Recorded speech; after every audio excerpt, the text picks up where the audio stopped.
Sejam todos bem-vindos e deixe o Senhor falar ao seu coração, porque quando o Senhor fala conosco, não há como nós resistirmos à sua vontade. Estou ministrando uma série sobre renúncia e talvez hoje seja a noite que o Senhor te chama a renunciar à sua vida para viver por amor a Ele. Amém? Abra sua Bíblia no livro de Atos dos Apóstolos, capítulo 9.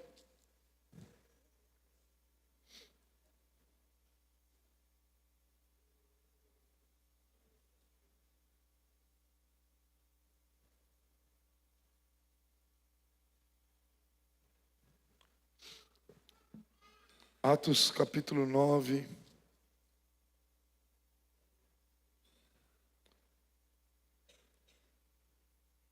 Quem achou diz amém? Assim nos diz o Senhor nessa noite. Saulo, respirando ainda ameaças e morte contra os discípulos do Senhor, dirigiu-se ao sumo sacerdote e lhe pediu cartas para as sinagogas de Damasco, a fim de que, caso achasse alguns que eram do caminho, tanto homens como mulheres, os levassem presos para Jerusalém. Enquanto seguia pelo caminho, ao aproximar-se de Damasco, subitamente uma luz do céu brilhou ao seu redor. Ele caiu por terra e ouviu uma voz que lhe dizia: Saulo, Saulo, por que você me persegue? Ele perguntou: Senhor, quem é você? E a resposta foi: eu sou Jesus, a quem você persegue.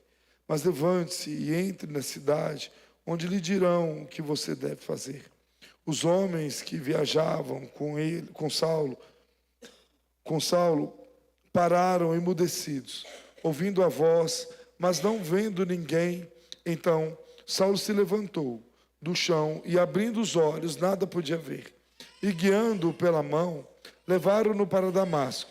Esteve 3 dias sem ver, durante os quais nada comeu nem bebeu.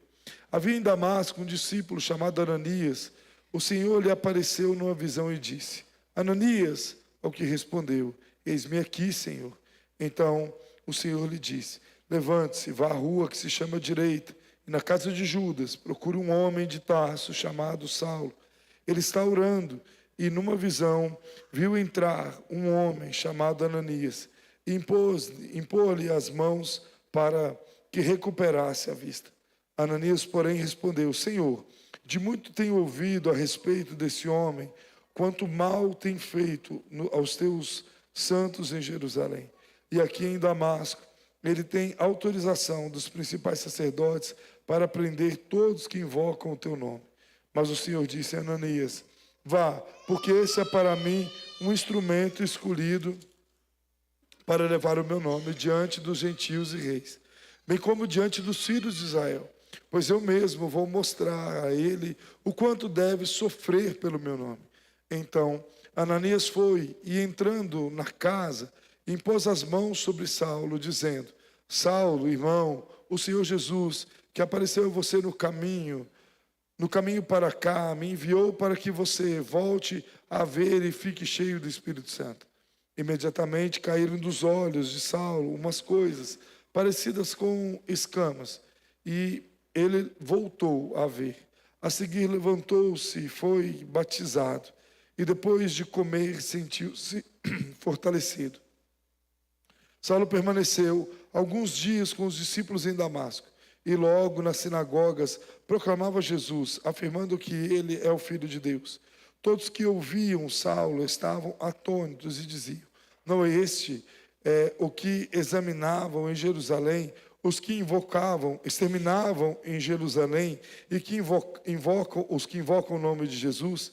E veio para cá, precisamente para prender e levá-los os principais sacerdotes? Saulo, porém, mais e mais se fortalecia e confundia os judeus que moravam em Damasco, demonstrando que Jesus é o Cristo. Amém?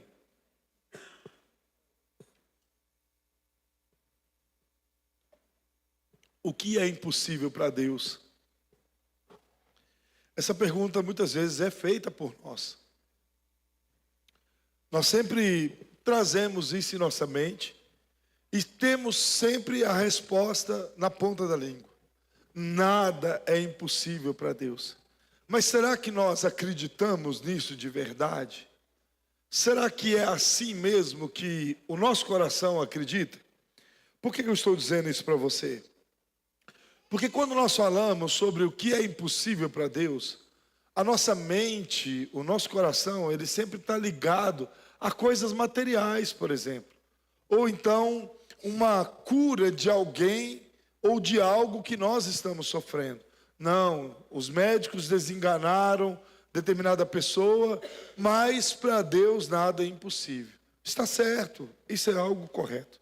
Mas nós não podemos limitar esse pensamento do que é impossível para Deus, porque isso vai além dos limites, inclusive da nossa capacidade intelectual. Independente do que qualquer pessoa, por exemplo, possa ter feito na vida, se o Senhor quiser, o Senhor pode o convencer dos seus erros e pecados. O Senhor pode transformar o coração dessa pessoa, o levando a viver uma vida segundo a vontade dEle. O Senhor não olha, nós não sabemos quais são os critérios de transformação para Deus. Mas o que é certo, que se Deus te chamar, mais cedo ou mais tarde, você vai se dobrar diante dEle. Você pode não gostar disso. Isso pode ser ofensivo aos seus ouvidos hoje, mas é uma realidade. A palavra do Senhor nos conta, através do evangelista Lucas, que escreve esse livro de Atos dos Apóstolos, e que nos dá a ideia de que eu e você estamos continuando essa história.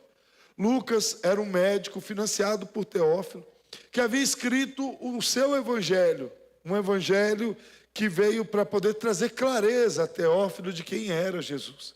Lucas, por ser muito detalhista, apresenta a Teófilo a ideia central do que Jesus havia vivido, inclusive com alguns detalhes do seu nascimento e um pouco de sua criação, do seu crescimento. E diante disso, após trazer essas palavras desse evangelho, Teófilo, ainda não satisfeito, pede com que ele conte não somente o que aconteceu até a ressurreição de Jesus, mas passe a contar a ele o que aconteceu também após essa ressurreição. Como que a igreja de Deus permaneceu. Então ele começa dizendo que cerca de 120 pessoas estavam se reunindo em oração, esperando o cumprimento da profecia. Eles não podiam sair de onde eles estavam, apenas esperar o cumprimento do que Joel havia dito em sua profecia. Sendo assim, o Espírito Santo vem sobre a igreja de Deus. Esses homens saem a profetizar, mas a profecia que eles falavam era a palavra de Deus. Ali naquele momento, existia em Jerusalém várias e várias pessoas de muitos e muitos lugares, com vários dialetos. Não era só o grego, que era a língua local que estava sendo falada ali. Ali existiam vários e vários dialetos. E enquanto essas pessoas pregavam, cada uma dessas pessoas que não entendiam, por exemplo, o grego, ouviam na sua língua materna a pregação do evangelho. Cerca de 3.000 pessoas se convertem, mas elas se convertem de verdade. Elas não negociam a sua fé. Elas passam a viver juntos. E quando a perseguição chega sobre essa igreja, Deus usa dessa perseguição para que esse evangelho fosse disseminado em todo o mundo. Sendo assim, já não era mais, Terezinha, só em Jerusalém. Já não era mais somente Israel, mas agora Corinto, Efésios, a cidade de Éfeso, Filipos também agora recebe o evangelho de Deus por essas pessoas.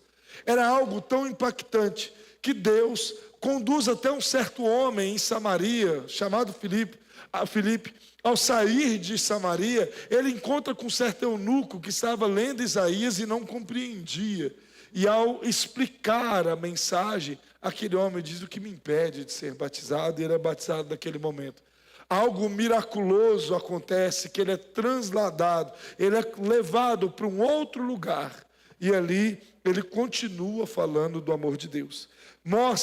Lucas vem mostrando a realidade do que Pedro, João e todos os discípulos viveram, a criação dos diáconos. E agora começa a contar sobre a história do maior missionário após Jesus Cristo.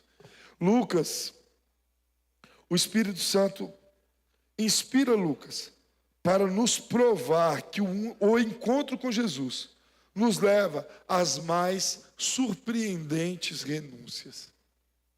Quando o Espírito Santo nos chamar, quando o Espírito Santo se revelar a mim e a você, não importa quão duro seja o seu coração, não importa quantos pecados você cometeu, quantas pessoas você matou, não importa quantas pessoas você ofendeu, não importa quão ruim você foi até hoje, o Senhor te fará através desse encontro as mais surpreendentes renúncias. E Ele começará através do orgulho, quebrando em nossos corações o orgulho. Eu vou te provar isso, em primeiro lugar, falando quem era esse Saulo, que a Bíblia nos diz que no caminho de Damasco tem um encontro com Jesus. Saulo era um homem que sentava na cadeira dos fariseus, um dos maiores dos fariseus, aquele que estava tão capacitado pela palavra de Deus, que tinha uma certa expectativa de, na morte de um dos dois mais sábios judeus da época, chamado Hilel e Gamaliel, Paulo iria, ou Saulo, se você preferir, ele iria suprir ou sentar-se na cadeira de um desses dois homens. Ao ver Jesus crucificado ali, participar da crucificação, ele entende que esse que se dizia ser o Messias, não era de fato o Messias que os judeus esperavam. O Messias que os judeus esperavam era o Messias político, um general de guerra, assim como Davi, como Josué, queria liderar um exército poderoso, até mesmo com anjos, e ali eles colocariam todas as nações aos pés de Israel, para que eles viessem a dominar sobre tudo, inclusive sobre Roma. Esse Saulo era um homem tão religioso, que o seu coração estava tão voltado à sua religião, que ao entender que começar, ao melhorar, ao ouvir que algumas pessoas estavam dizendo que aquele Jesus que havia visto morto, ele havia ressuscitado, esse Saulo começa a ir em direção aos sacerdotes e começa a buscar esses sacerdotes, pedindo autorizações para que ele viesse prender e também em consentir na morte desses discípulos ou desses crentes.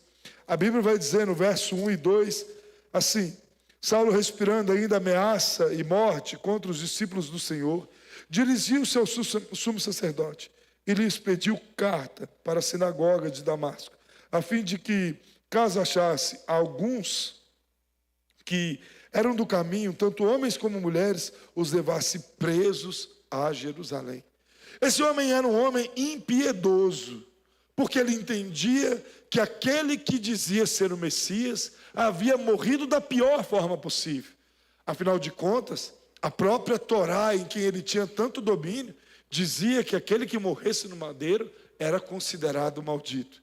O seu coração dizia: é impossível o meu Messias ter morrido de forma amaldiçoada. Não pode ser o meu Messias. Mas aquele em que eles crediam, eles não negociavam a sua fé. E eles diziam: o meu Messias morreu no madeiro, mas ressuscitou ao terceiro dia, porque nem mesmo a morte foi capaz de segurar ou de deter aquele que é o dono da vida. Esses cristãos, meus irmãos, não negociavam a sua fé. Eles estavam diante da espada, diante da morte, e eles estavam prontos a continuar afirmando que eles viram a Jesus, a quem ressuscitou ao terceiro dia.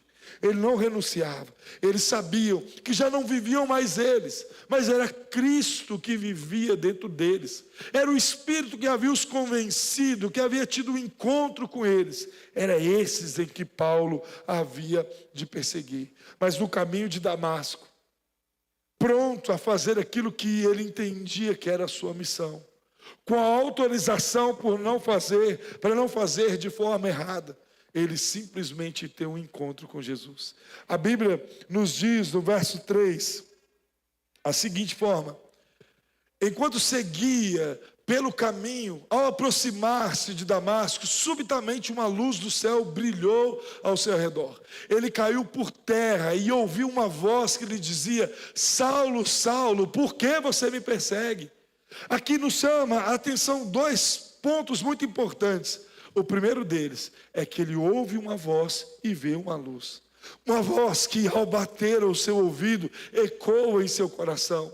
Uma luz que mostra e escancara em seu coração os seus pecados, o quanto ele estava completamente longe de Deus. Ele que antes achava que estava fazendo tudo certo, encontra nas palavras de Jesus: quem tu és? E Jesus diz: Saulo, Saulo, por que tu me persegues?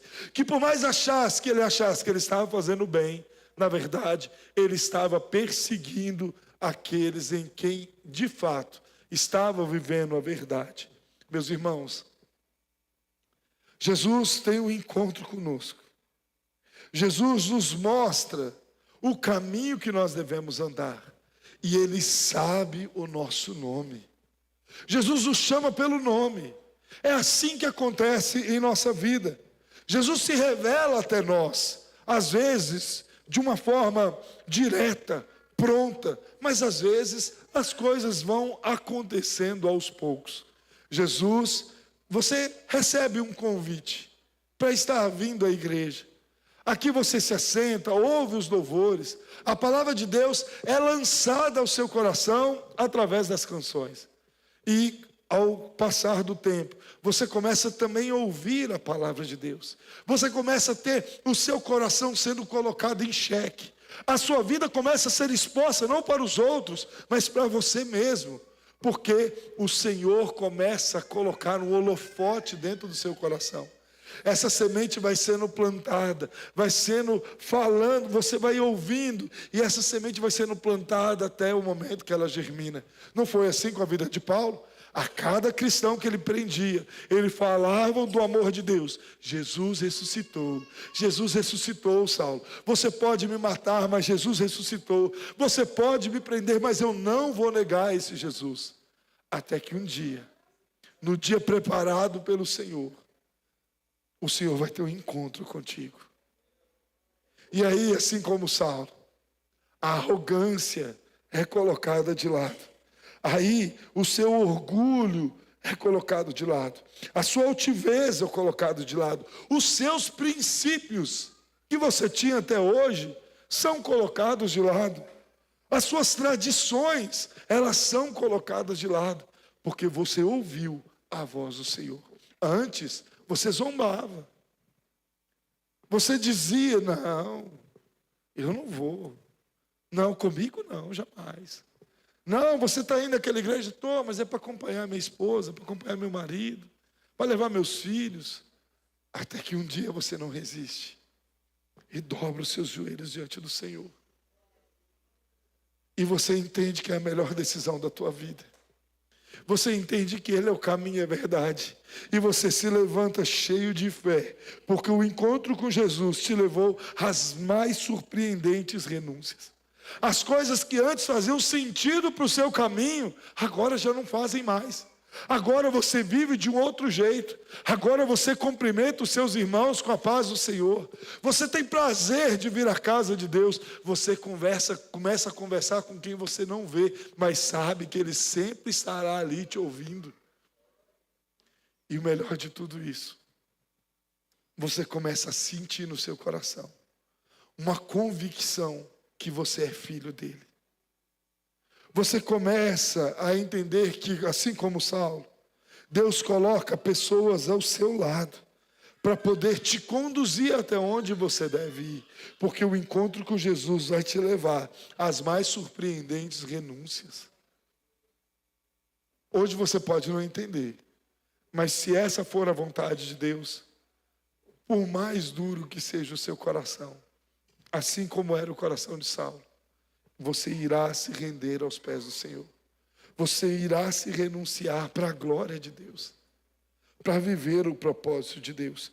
O encontro com Jesus nos leva às mais surpreendentes renúncias, não somente quebrando o nosso orgulho, mas quebrando ou tirando o nosso medo. Os versos 10 a 21 vai nos contar acerca de um homem chamado Ananias, em primeiro lugar. Ananias era chamado discípulo. A Bíblia nos diz que ele era um discípulo de Jesus. E os discípulos, eles são diferentes. Porque eles até questionam a Deus acerca de determinada coisa, porque todos nós somos pecadores. Mas o discípulo, na verdade, ele obedece a qualquer custo. A Bíblia nos diz que Ananias tem uma visão diante do Senhor. E nessa visão, Jesus dá a ele uma ordem, uma direção. Diz a ele: vá até a casa de Judas. Ali estará Saulo orando. Dentro desse momento, Ananias sabe quem era Saulo. Ananias sabe o que ele havia feito e o que ele estava fazendo. Mas o Senhor somente diz: vá e ore por ele. Ananias deixa o seu medo de lado, porque isso faz parte das mais surpreendentes renúncias. Encontra Saulo, e no momento de encontrar Saulo, ele diz de uma forma muito bela: Saulo, irmão, Saulo, meu irmão, Saulo, irmão, o Senhor Jesus que apareceu a você no caminho para cá, me enviou para que você volte a ver e fique cheio do Espírito Santo. Naquele momento, meu irmão, Ananias tem um encontro com Paulo, talvez um pouco receoso, com medo do que aquele homem poderia fazer, às vezes levá-lo preso, fazer ele sofrer, como aqueles seus irmãos haviam sofrido outrora. Mas naquele momento, simplesmente as escamas dos olhos caem. Ele passa a estar cheio do Espírito Santo, porque um discípulo de Jesus ouviu a voz do seu mestre. Meus irmãos, quando nós tivermos esse encontro com Jesus, o Senhor colocará pessoas ao nosso lado para nos ajudar em nossa caminhada, para nos fazer prosseguir, para que nós possamos orar uns com os outros. O Senhor te colocará em um GC para que você possa compartilhar os seus medos, as suas frustrações, para que juntos possamos orar pelas nossas dores, pelos nossos problemas. E em cada palavra que você lê na sua casa, em cada momento que você estiver num culto, num grupo de comunhão, você sempre estará cheio do Espírito Santo de Deus. Porque o Senhor é quem nos garante isso. Ananias questiona, mas ele sabe que ele simplesmente deve obedecer. Nós nos consideramos discípulos de Jesus.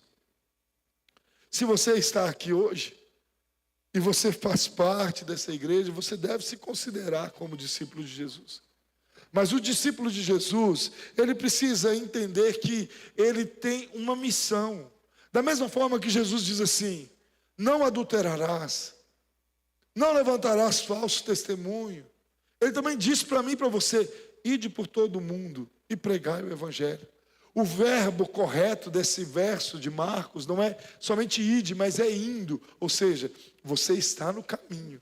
Qual que é o caminho? Jesus é o caminho, a verdade e a vida. Você está vivendo uma vida com Jesus. E ao você estar nesse caminho, você está rodeado de pessoas. Ao estar rodeado de pessoas, você não se desvia dele, porque você está no caminho de Jesus. Mas em compensação, você está falando do amor de Deus às pessoas. Você está dizendo para elas o quanto Jesus pode transformar o coração dela. Você está dizendo: irmão, o Senhor Jesus que apareceu a você no caminho para cá, me enviou para que você volte a ver e fique cheio do Espírito Santo. Às vezes, todos nós, quando estamos no início de nossa caminhada, nós pensamos assim: poxa, mas eu não posso falar de Jesus para os outros porque eu não tenho domínio acerca da palavra. Meu irmão, todos nós sabemos fazer um convite para um culto. Todos nós sabemos fazer um convite para um GC. Todos nós temos a oportunidade de oferecer a nossa casa para montar um grupo de comunhão.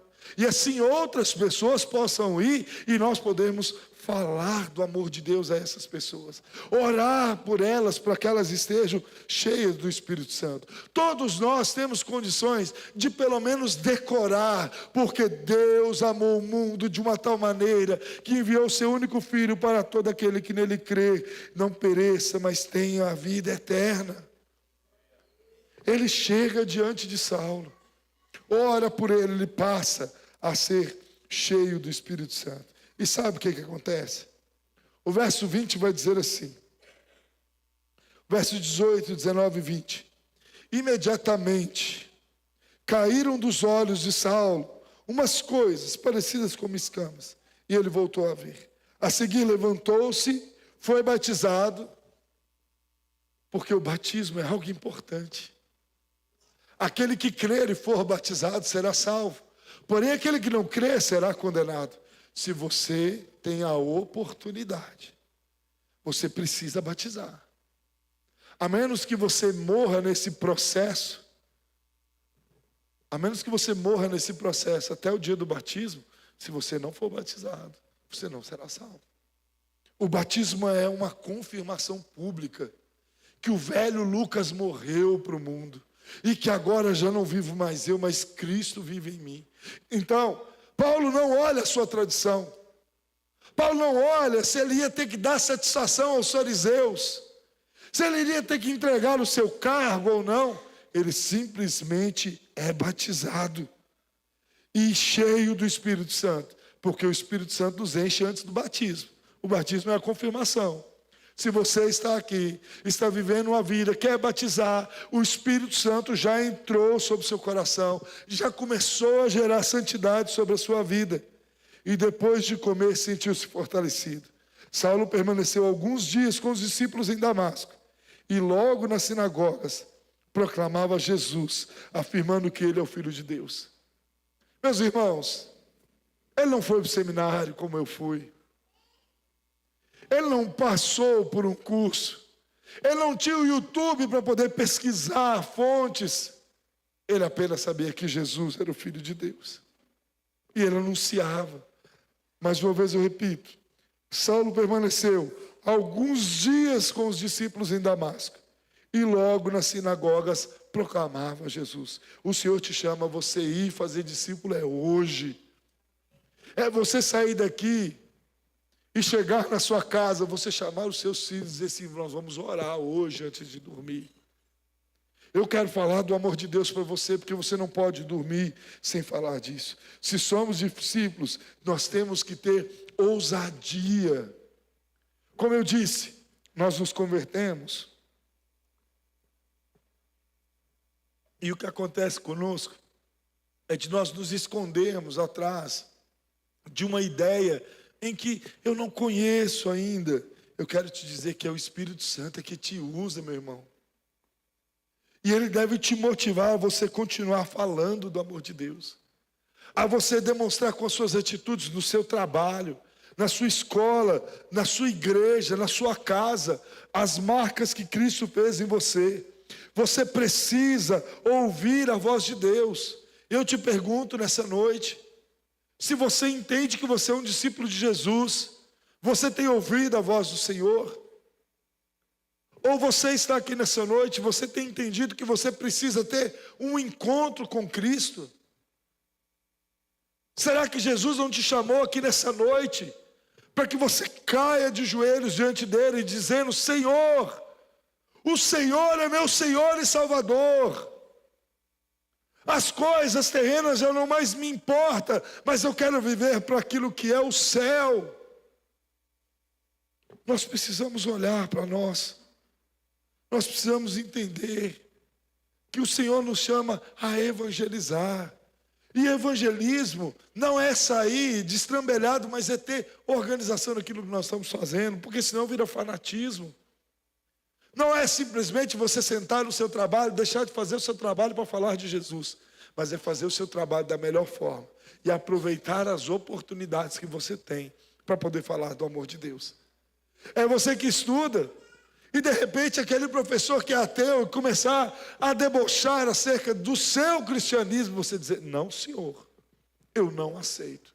O senhor deve respeitar, porque Jesus é o caminho, a verdade e a vida. Porque o meu Deus me amou de tal maneira que Ele não poupou o seu único filho a morrer por mim, para que eu pudesse crer e ter a vida eterna. Meus irmãos, o discípulo ouve a voz de Jesus e aproveita a oportunidade através da intimidade que ele tem com Deus. Ele sabe que aquilo que o Senhor o chamou a fazer é aquilo que de fato você deve cumprir como propósito. Jesus diz para você nessa noite e para mim nessa noite: se nós formos discípulos, Ele estará conosco em todos os momentos. Nós cumpriremos o que Mateus nos diz, que Ele estará conosco por todo o tempo. Ele estará conosco, porque Ele diz: vai e faça discípulos em todas as nações, porque eu estarei contigo. Você parou para pensar nessa afirmação de Mateus 28? Ele não está dizendo para vocês que quem estará com você é um anjo, é um querubim, é um serafim, não. Além de tudo isso, ele diz: eu estarei contigo. A pessoa do Espírito Santo estará com você, onde quer que você vá.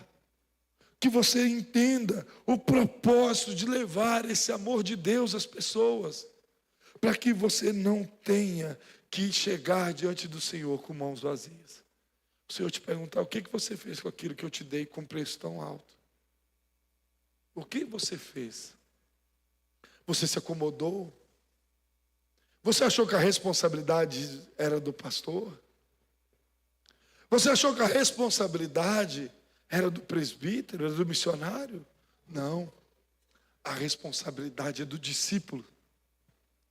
O Lucas, que está aqui no púlpito agora, ele tem a incumbência de ensinar a palavra de Deus, de chamar você e dizer para você a verdade, de expor as escrituras da forma mais clara possível. Mas o Lucas, discípulo, ele tem a missão de olhar lá para fora e pregar o evangelho a toda criatura. Meus irmãos, essa mensagem de hoje deve te levar para casa, te trazendo algumas lições. A primeira delas é que não importa quão duro seja o seu coração, eu disse e digo a você: eu não estou aqui para poder esconder de você nada e nem te enganar. Eu não estou aqui para vender um evangelho fraco e pobre, não. Eu estou aqui para falar para você de Jesus. Eu não estou aqui para falar que você vai ficar rico, que você vai ficar melhor. Não, não é nada disso. Isso é consequência da sabedoria que Deus vai te dar. Eu estou aqui para dizer para você ficar esperto, que se Jesus tiver um encontro contigo, não importa como seja duro o seu coração, você vai se dobrar diante dele. E eu te digo mais: que isso não seja pela dor, que isso não seja por consequências, mas que você ouça a voz do Senhor, que está latente ao seu coração, e você renuncie a todas as coisas, para você viver segundo a vontade do Senhor. Em segundo lugar, o Espírito nos capacitará, a mim e a você, para que nós possamos ser ousados. Porque, como eu disse, Jesus nos diz: vai e faça discípulos. Nós estamos no caminho indo e fazendo discípulos, porque Ele está conosco em todo o tempo. Se coloque de pé.